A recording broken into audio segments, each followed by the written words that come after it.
Arriving in Ike's sphere of influence in 2, 1, mark. Fantastic. All right, let's plan to get ourselves into a bit of an orbit here. Actually, before we do that, let's go ahead and do some science while we're here. Shall we? Let's see, we used that one. Let's go ahead and use this one on the other side for symmetry. Not that it really matters. But now we have mystery goo observation while in space high over Ike, which is fantastic. So we'll keep that data as well. And now let's see if we can't get ourselves a decent encounter or a decent orbit here around Ike. Maybe something that gets us fairly low.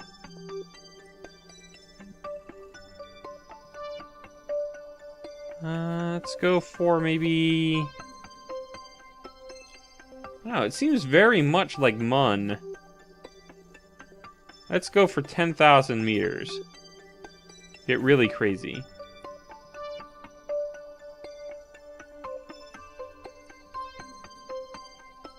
There we go.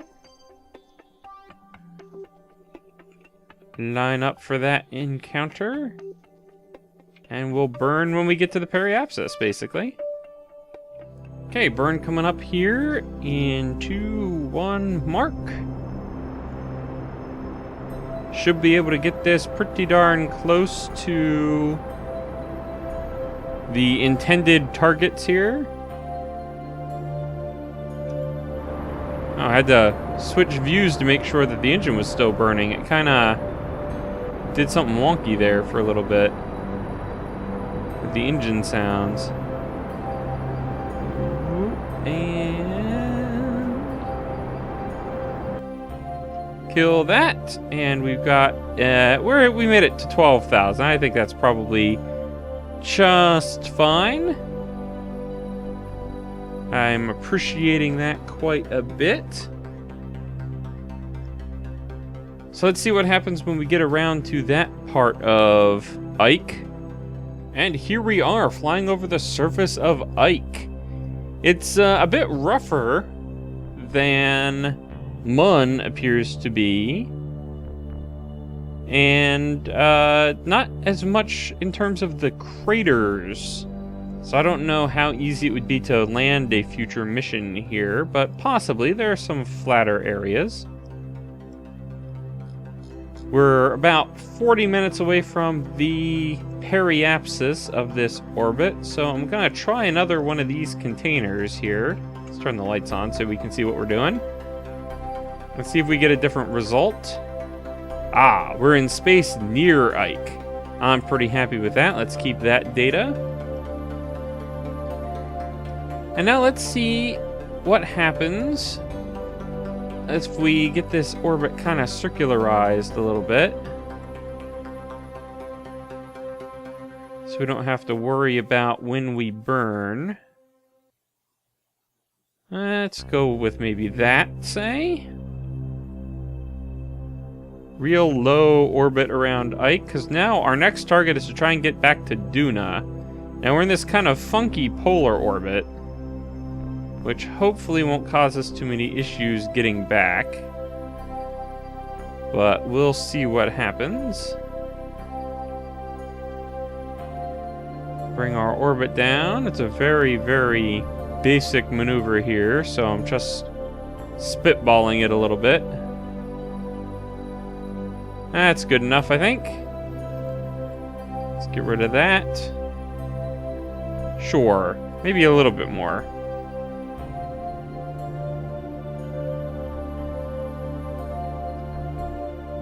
Yeah, I don't want that to dip too far below 10,000 meters. So now, can we get back to Duna without too much difficulty? And it seems like we should. Well, actually, that's doing something really weird.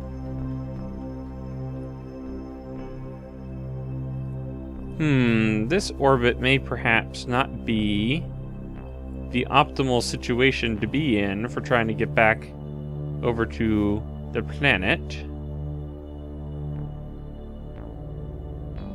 That's the apoapsis, that's the periapsis. What if we burn down here?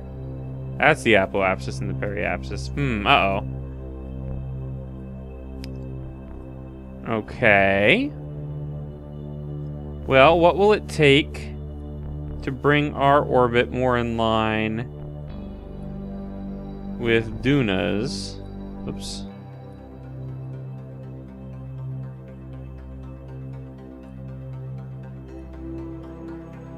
Okay, so there's that.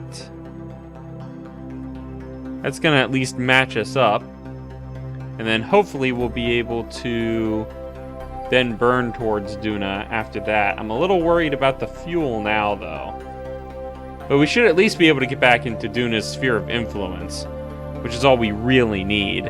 I mean, I'd like to get a couple of different altitudes, but what can you do? Oh, and while I'm thinking about it, let's try that temperature reading again, since it didn't work over the sun. Ah, very good. Temperature scan while in space near Ike. Keep that data. Alright, our encounter is in 26 minutes. We'll get set up for it and give it a shot.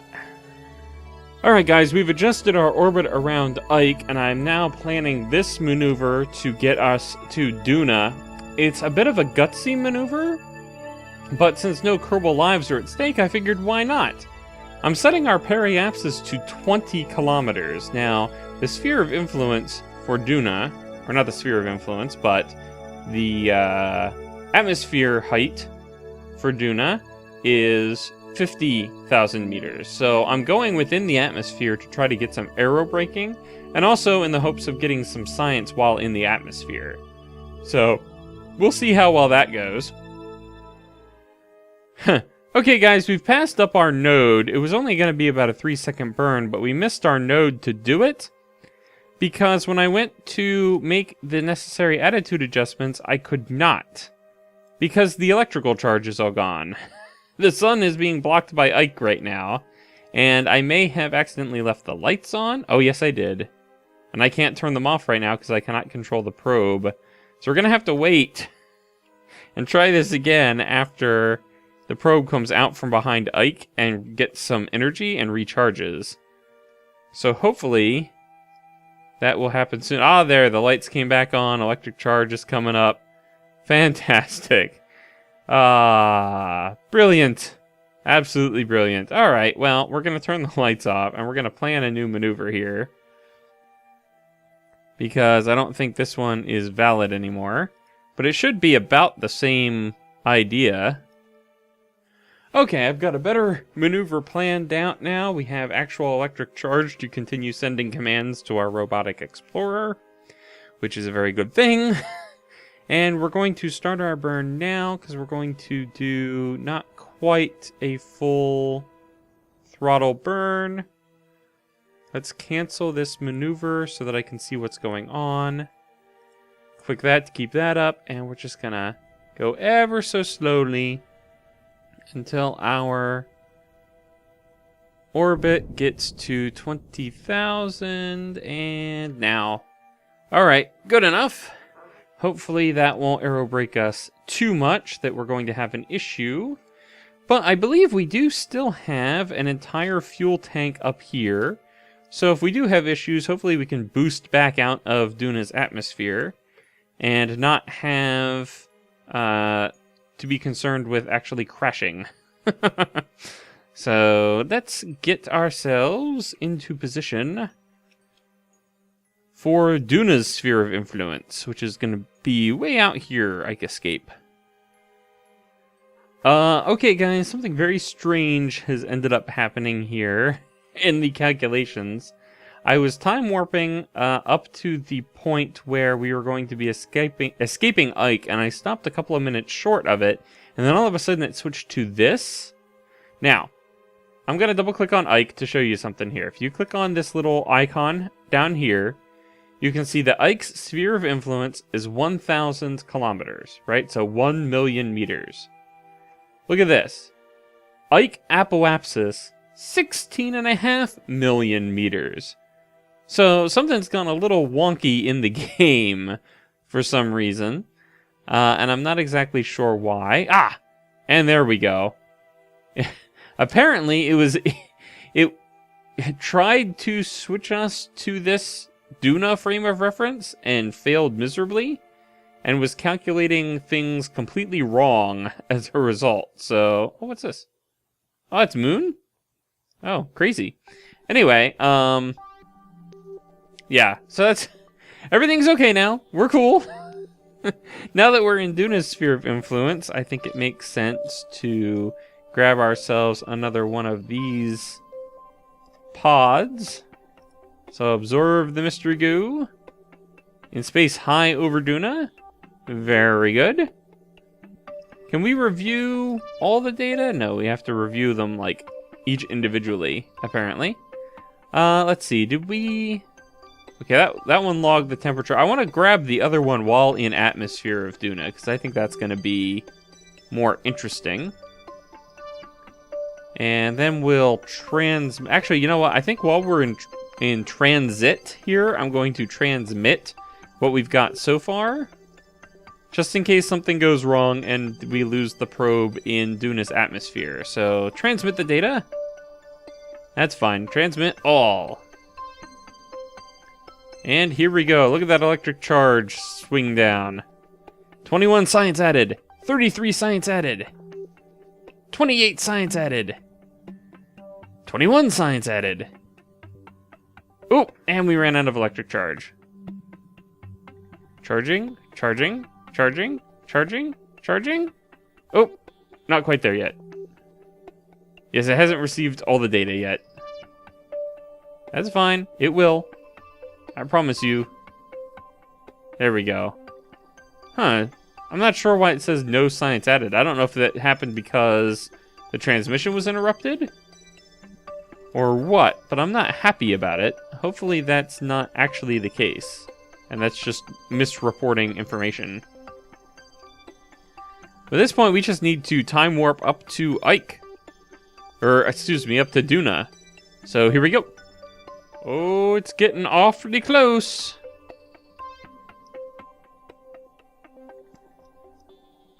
Time warp dropping down 10 times. We are technically in the atmosphere now, and now we're at 1 time warp. Let's see what impact, if anything, that's having on our apoapsis. Nothing as of yet, so it's probably not super effective to aero brake here. Let's go ahead and point ourselves. I think we want to be going... nope, this way? No. This way. To find our retrograde marker, which is what I'm looking for right now. Just in case I need to slow down some more.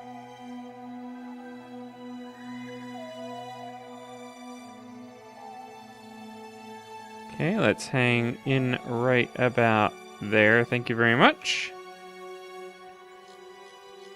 And now that we're fairly... Well, we're not quite as low as I want to be yet. But, you know, we've got plenty of these mystery goo containers, so let's go ahead and grab one and see what it says. We're in space near Duna. Very good. We'll keep that one. And do we have... We've got... Looks like one more, which I think I'll try as we're as low as we can possibly get here, which is 18.7. I think I'll trigger that one and all the rest of the stuff, honestly. Or maybe I should wait. I think I'm gonna wait. You know what? I think I'm gonna try and get a suborbital trajectory here at Duna. Because I think that counts then as flying near Duna, which would be a separate category of science altogether. Is this affecting our apoapsis at all? A little bit. We're barely aero braking.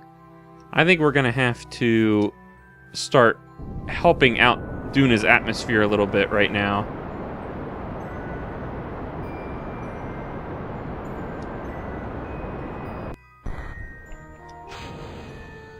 And there goes that piece. See you later.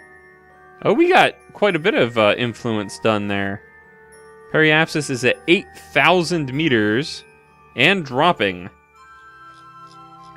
Let's, before we get too far here, let's turn the lights off and transmit our data.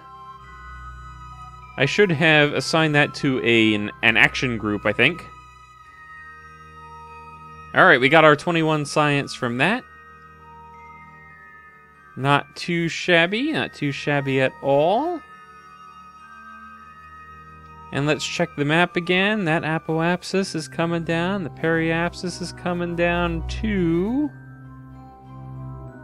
Which means I think we're going to end up going suborbital here pretty soon. Because if that gets much lower, which it looks like it will, we will actually end up getting into a crash course. And that's actually intersecting already. Not too bad though. I'm not too concerned about that. Because I think that will be a good thing for us overall. On the science front. Thankfully, the transmitter doesn't require that you have line of sight back to where you're transmitting to. Alright, we are now flying, which means that any science that we do will be treated in that category. So let's observe the final mystery goo from Duna's upper atmosphere. And we'll just go ahead and transmit that right away. I don't know why it's only worth 15 science. Seems like that would be worth a significant amount more. And where is our... let's see. Toggle the display. Log the temperature. Excellent. 20 science for that. Let's transmit that data. Oh, we're getting... Turn the SAS off because we don't need it. We're getting some of the atmospheric effects now. Let's see if we can't manage to get ourselves turned in a way that we can attempt using this one rocket that we've got to maybe sorta... Oh my gosh, whoa. Whoa. Stop doing that. Maybe sorta kinda land-ish? We're getting some of the atmospheric effects going on here, which is giving our craft all sorts of problems. Let's lock in right there. And let's just go ahead and burn. I mean, this vessel is now worthless to us. We have no more science that we can do on it. Oh, no, we do. We have one more science. We can do the materials bay. I almost forgot about the materials bay. Okay. And transmit. Yes. Once this transmits, now it will be useless to us. Oh, have enough electric charge, please. Very good. 25 more science from that. That is pretty fantastic. I'm curious to see how slow can we actually manage to get this thing to go. Because it would be neat if we were able to leave it on Duna intact. And then in the future, when we're equipped enough for a manned mission to Duna, try to land near it.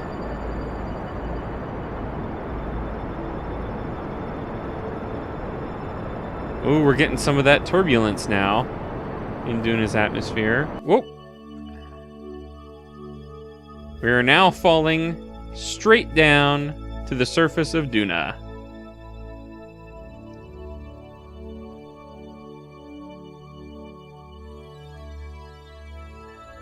We are 5,000 meters up and descending quickly. There is no... Whoa, orbital camera. That's not what I wanted. There's no in-vehicle camera, so I can't try and look for like an altimeter. a radar altitude. Unfortunately. I'm hoping that's something that they add to the game where you can click on this and it will switch to the radar altitude. It would make landing a heck of a lot easier.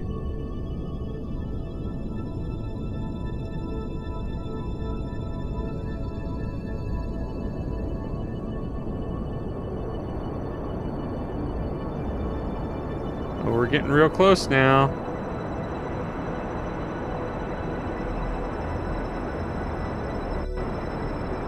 Oh man.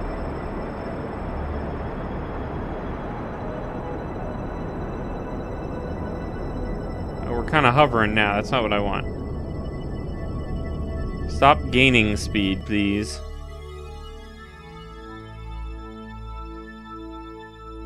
I start losing some speed.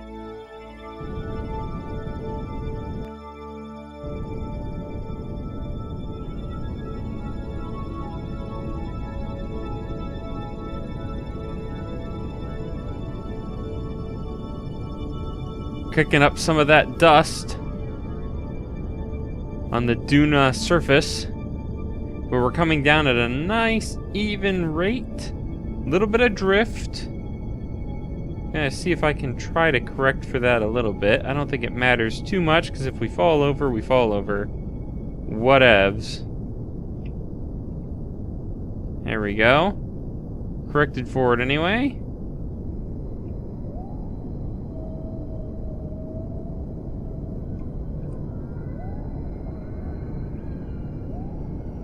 And touchdown. Look at that. Amazing. Let's turn the RCS off. I can't believe it. The SAS is managing to keep it straight. And even with the SAS on and those control wheels running, the solar panels are charging, so I can just leave these lights on. And we now have a Kerbal constructed device on Duna. Ha ha ha ha ha. I don't know what that was. That was my victory song. Alright, everybody. Well, that's going to do it for this episode because it was a resounding success. Next time, we're going to take a look at what the science unlocked for us in R&D and plan another mission somewhere. Who knows where. Until next time, have a good one.